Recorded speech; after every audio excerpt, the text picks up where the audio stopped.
Plateau Equinox Soir, deuxième partie, c'est le temps du débrief, toujours en compagnie de Emmanuel Kounié, du docteur Dalvaris Ngoudjou, maître Russell Chaumont et le professeur Jacqueline Koyok. Professeur Jacqueline Koyok, réjouissant l'insécurité, le ministre Paul Atanganti réunit les armuriers à Yaoundé parce qu'il veut voir un peu clair.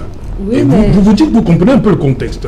Moi, je me dis aussi, bon, les armuriers, comme il le dit, mais aussi les frontières doivent être sécurisées. Oui. Parce que nous avons à l'est... Donc la faute ne revient pas aux armuriers. Non, non, parce qu'il y a les armes légères. Tous ceux qui fuient les guerres en Centrafrique, au Tchad et partout, ils entrent au Cameroun avec des armes légères. Avec des armes, je ne dis pas seulement des armes légères. Et puis aussi le fait que le Cameroun abrite un grand nombre de réfugiés était un grand risque aussi. Donc vous remettez en cause notre hospitalité légendaire?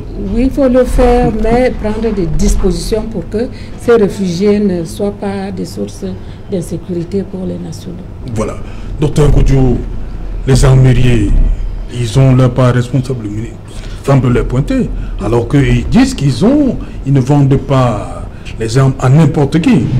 Oui, très sincèrement, pour le peu que nous connaissons, depuis les crises de sécurité que nous avons dans notre pays, les autorités ont quand même frappé du poing sur la table et la plupart des armuriers en réalité sont sérieux. Oui. Pourquoi ils en voient de notre sécurité, nous tous? Si vous vendez les armes... Vous dites que les armuriers sont sérieux? Oui, pour la plupart. Oui. Si vous vendez les armes comme des petits bouts de pain, cela vous retombe sur la tête. Oui. Puisque tout le monde vous-même en danger. Hein? Oui, exact. Mais moi, je pense que je vais beaucoup plus prospérer dans le sens du professeur... La porosité des frontières? Non, pas la porosité. Il n'y a pas de porosité vraiment. Nous sommes dans une zone géostratégique très importante qui est au cœur d'un certain nombre de conflits. Que ce soit à l'est avec la RCA, que ce soit au nord avec le Tchad, que ce soit à l'ouest avec le Nigeria, etc., etc. Tout récemment, je crois, c'est pratiquement tout un camp militaire. Je crois que c'était un arsenal qui a explosé en Guinée équatoriale, etc., etc.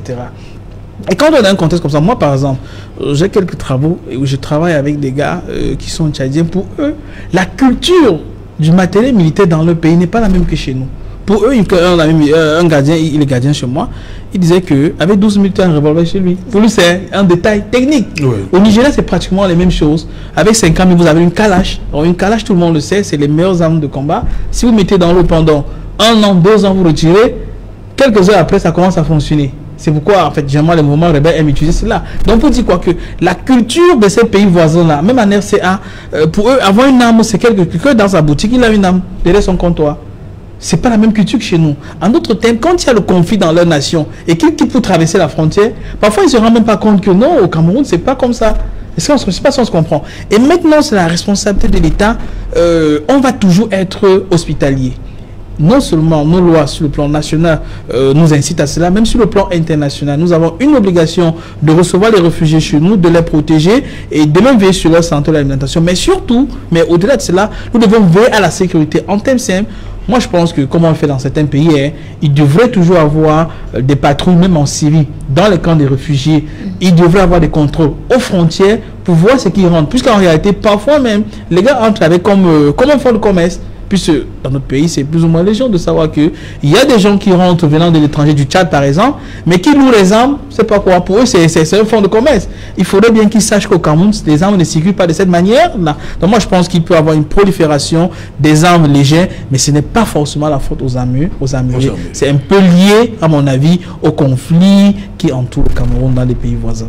Maître Chaumont, Dr Ngoudjou dit que les armuriers, c'est des personnes sérieuses, mais c'est le contexte. Hein, c'est que ce que nous vivons dans la sous-région qui peut amener dans certaines zones du Cameroun qu'on retrouve certaines armes au sein de la population. Oui, monsieur Otto, je pense qu'il faut leur donner le bénéfice du doute.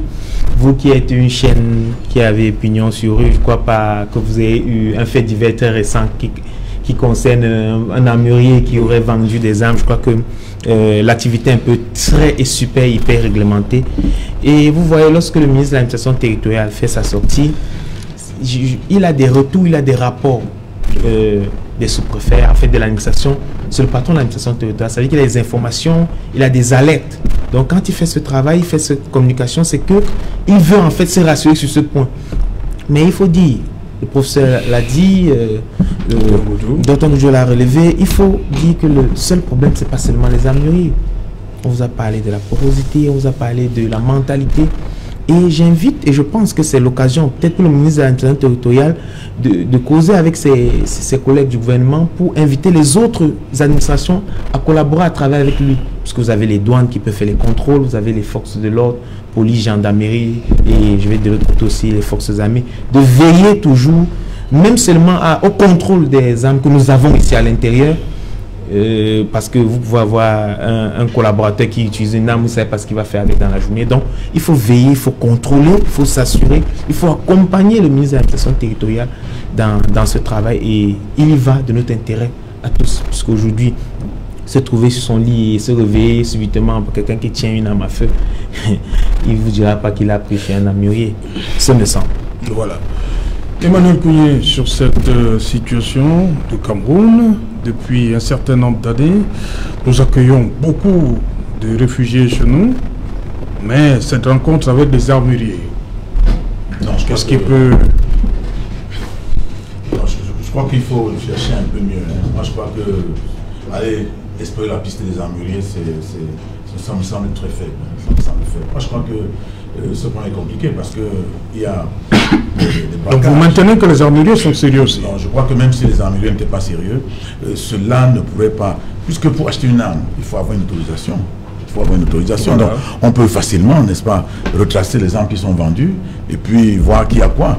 Donc moi je crois qu'il faut chercher le problème là où il se trouve. Je crois que le problème, il s'agit des armes qui entrent frauduleusement. Et puis, si les armes entrent frauduleusement, il faudrait que les autorités administratives, que même la population, qu'on puisse, n'est-ce pas, que les maires, justement, les élus locaux puissent aider à ce qu'on puisse détecter ces armes-là, qu'on puisse dénoncer, afin qu'on puisse, si possible, amener les autorités militaires ou les autorités administratives à être au courant d'une arme qui sera en circulation dans un coin. Donc je crois que c'est plus compliqué que ça. C'est plus compliqué que ça. Et si on pense le temps à croire que c'est vers les armureries qu'on va se retourner, j'ai peur qu'on n'aille pas vers la cible. Parce que de plus en plus, il y a des braquages et les gens font des braquages avec des armes. Je ne pense pas que ces armes viennent des armuriers. Ce sont des armes qui s'infiltrent chez nous. Et comme Davaris l'a dit tout à l'heure, ce sont des armes qui viennent du Tchad, de Centrafrique, etc. Il faudrait que les populations aussi s'investissent dans cette affaire et qu'il y ait des dénonciations qui permettent aux autorités de pouvoir les retrouver et que les autorités locales soient suffisamment responsabilisées. Il ne faut pas que lui reste à Yaoundé pour faire ce qu'il fait là, parce qu'il peut le faire, mais si jamais il n'y a pas de relais, s'il n'y a pas de relais sur le terrain, je crois qu'on va beau dire, on ne pourra pas s'en sortir. Donc je crois qu'il faut faire en sorte que les autorités locales puissent investir dans cette affaire-là et que les comités de vigilance qu'il y a dans les quartiers, puissent faire un effort dans ce sens pour pouvoir dénoncer les cas d'armes à feu qui sont portées, mais ça par de mains inexpertes. Professeur Nkoyo, vous voulez qu'on parle de ce qui se passe à Bangaté? Vous êtes à l'aise? Bon, moi, de toutes les façons... Attendez donc que je vous pose la question. Je vous pose la question. Voilà, Bangaté, on sait, c'est depuis dimanche qu'on a vu une photo circuler, Eric Niat, nouveau maire de Bangaté. Mais après, on nous dit, non, il ne s'agit rien. C'était une élection en interne. On a désigné. Et il fallait juste, je ne veux peut-être pas dire, confirmation lundi, 16 conseillers municipaux sur les 40, puisque le maire est décédé, il y avait 41 conseillers au départ, 40, 16 se sont présentés, les 24 autres n'étaient plus joignables, les téléphones ne passaient plus. Qu'est-ce qui se passe? Le RDPC a choisi son candidat, les autres conseillers municipaux, toujours du RDPC, boycottent. Et aujourd'hui, celui-là qui devait challenger Eric Niat, c'est de sa place, c'est désiste, mais pourquoi que c'est achevé, il y a une autre candidature, une dame. Est-ce que tout ça vous fait plaisir? Ça vous fait plaisir de voir ce qui se passe à Bangaté? Ça ne fait pas honneur au RDPC, parce que dans la logique, c'était un maire RDPC qui est décédé. Mais les textes prévoient que lorsqu'un maire décède, on réorganise une élection. Oui. On ne pourrait pas désigner parce que normalement, logiquement, il devait être remplacé par un autre candidat du RDPC. Mais le texte dit qu'il faut réorganiser une élection avec tous les partis qui étaient là au moment de l'élection du maire. Mais l'exécutif est 100% RDPC. Hein? Voilà. Donc, je ne comprends pas. Le conseil, je veux dire. Le conseil est 100% RDPC. Bon. Il y a 2 RDPC à Bangalore. Vous savez que la vraie démocratie, c'est au sein du RDPC. Ah bon? Parce que quand il y a une élection à l'intérieur du RDPC, je vous dis, ces élections sont les plus rudes. Vous voulez nous rappeler ce qui s'est passé à Douala, c'est ça? Oui, oui, parce qu'avec les autres, j'ai toujours dit les autres partis n'ont pas de militants. Mais le plus difficile, c'est de convaincre ses propres camarades. Oui. Donc, je suis sûre que, comme ça a été décidé au départ, ils vont revenir à de bons sentiments. Ils veulent peut-être qu'on s'occupe un peu plus d'eux. Pour son coyon, est-ce que le nom d'Erignan n'est pas venu de Yaoundé? C'est ça qui dérange l'autre frange? Non, ça c'est l'investiture du RDPC. Oui. Et je pense que le RDPC investit de plus en plus parce que l'organisation des primaires a montré qu'il y avait un peu plus de désordre. Donc quand le candidat a été investi, la discipline du parti veut qu'on accepte le candidat qui a été investi par le parti. Donc moi je me dis ceux qui font peut-être le boucan, ils voulaient qu'on s'occupe un peu d'eux. Et je crois que ce que le parti a décidé sera respecté à la fin. Le parti a décidé quoi, professeur Nkoyo? A investi quelqu'un. Qui? Niat, non. Mais vous avez dit tout à l'heure que le nom de Niat est venu de Yaoundé. Non, je demande, est-ce que c'est...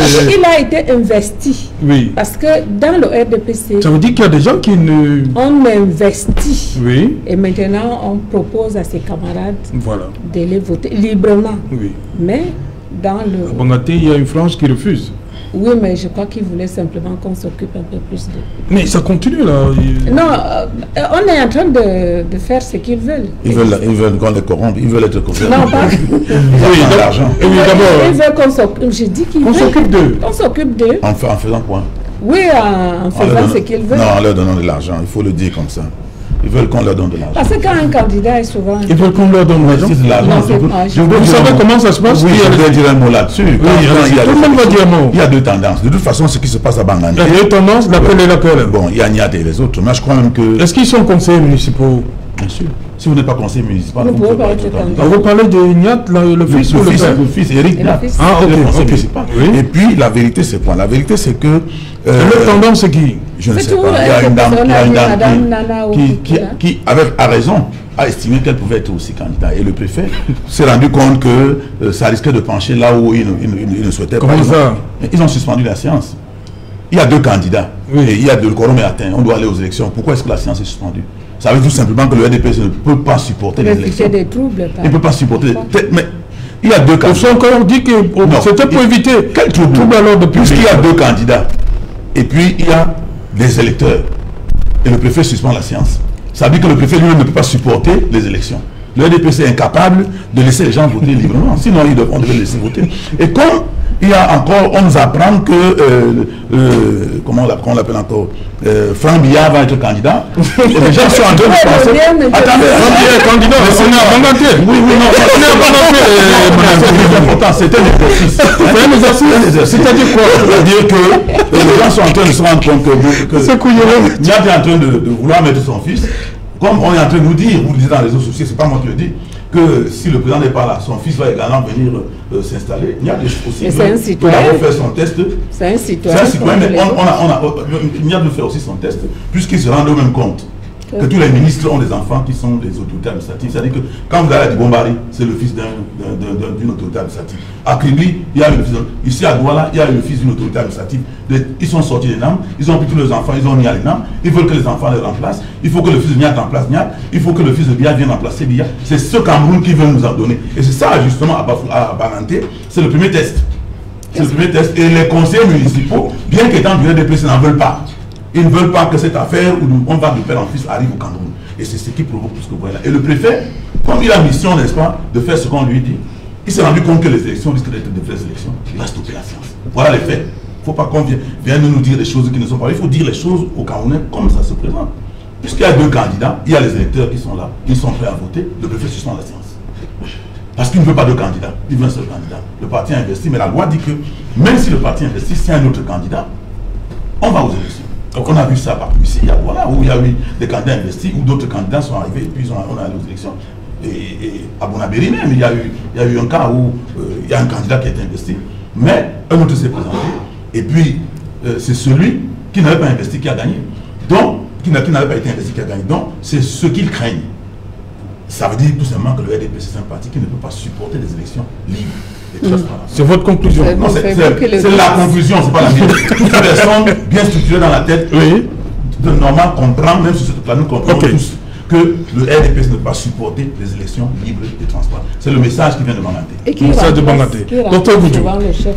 Oui, Serge Alain, je suis très préoccupé parce qu'il se passe. Je suis de Baganté, donc je suis administré de Baganté, de la ville, et je suis très préoccupé par ce qui se passe là. Mais contrairement à ce que certaines personnes peuvent penser, ce conflit existe à Baganté depuis pratiquement des décennies. C'est vrai qu'il y a, nous assistons à deux camps, deux personnes qui sont, à mon avis, que les faces visibles de l'iceberg. Il y a au moins deux personnalités qui s'affrontent à Baganté depuis des décennies et qui aimeraient avoir un impact sur la vie de la population. C'est une tendance connue à Baganté. Si telle personnalité organise une manifestation ou une fête, c'est pas quoi, vous allez, l'autre partie ne vous invite pas prochainement. Et ces deux personnalités sont toutes à Yaoundé et sont toutes membres du RDPC. Et justement, ce que M. Kounié dit, c'est pratiquement la réalité. Et puis en réalité, nous sommes dans une nation qui se veut décentralisée. Nous sommes en train de parler du maire qui est censé diriger les personnes qui côtoient tous les jours.